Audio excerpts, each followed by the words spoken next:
Hi everybody and welcome to Money Boy, Money Man Show. I've got Ollie Keohane, the Money Boy. How you doing, Ollie? Good, Kev. How are you? Yeah, I'm good, thanks. Interesting weekend of rugby upcoming. Crusaders can win the title with a win. Probably will win the title. Probably. Do you see any value in that game? It's tough. I think the Crusaders may have been overvalued a little bit. I don't think they're gonna smash the Highlanders. But it looks like, the sporting books are favouring them. It's sort of like over 2 tries. 15 and a half, I think. Yeah, 15 and a half. So I don't know. I was thinking more like a 10 and a half, 11 and a half, maybe even less because it's a derby match. The Crusaders might be a bit more conservative. They just want to secure the win. Could even be like a 9 and a half match. So I think there's good value in the Highlanders at plus 15 and a half, 8 to 10. That's the usual return. So I might be looking at that. Yeah, I hate to agree with you all the time because you've had mixed success. Last weekend for you was good. Yeah. But yeah, 15 and a half is over 2 converted tries, which is always a dangerous handicap in rugby, especially when you're saying that the mentality may be to just kick for points all the time, just keep the scoreboard ticking over.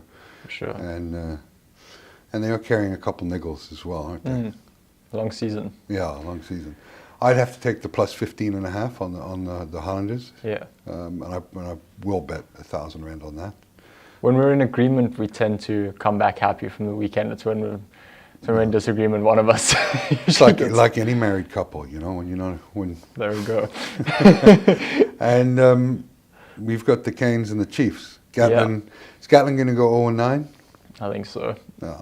Obviously, he's made 5 changes, dropped Aaron Cruden, Lachlan Boshier out the squad. I don't know if that's to maybe just, the season's a write-off, maybe give them a rest. I'm sure it's to do with communications from the All Blacks. Top. Yeah, I don't. Those 2 players are quality players. Yeah. Boshier and Barrett. I don't see any Cruden. any logical reason, other than give people a run out. So. Yeah.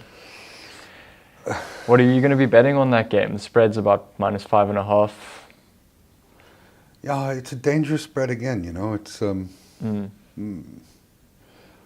I'd have to. I don't know. I really don't know in that game. I suppose that I'd have to back the Hurricanes. Yeah, they're at home. The conditions aren't great. There's going to be showers, cold. It's going to rain. So whenever it's going to rain, the games tend to be a lot tighter. Will you sort of be making that decision tomorrow evening, Saturday morning? Yeah. I'll be doing a bit more homework, but it's a dangerous spread, and especially when the Chiefs have got nothing to play for. Either team has nothing to play for. Could be one of those very boring, niggly, scrappy games in the wet. Yeah. Well, the Crusaders would probably be playing not to lose the game, and that is also a dangerous combination. So. I like the Highlanders at plus 15 and a half. That's a big handicap for any team to cover. And then over unders, would you maybe be looking at an unders market for the Chiefs Hurricanes game? Oh, most definitely, depending on what the over under is. Yeah. Do we have an over under on it, market on it? 52 and a half.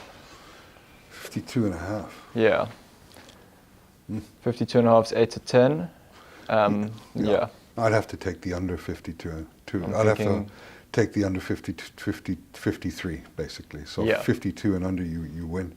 Yeah, definitely lay 500 rand on that rather than try and pick a winner. Last weekend, I signed my girlfriend and her brother up betting accounts. Won her 700 rand back on 200 rand, but then lost the Crusaders bet. I took over 52 and a half points. I think it ended up on 52 total accumulated. So she was pretty bummed. The bookies had it spot on. Spot on. Yeah. And when they have it spot on, we stay away. Yeah, we always try and stay away from spot on bookies. But it's so I would take the 15 and a half handicap with the Highlanders.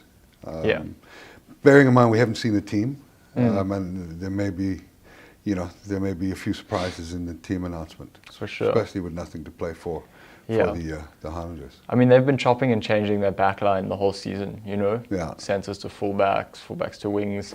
Yeah.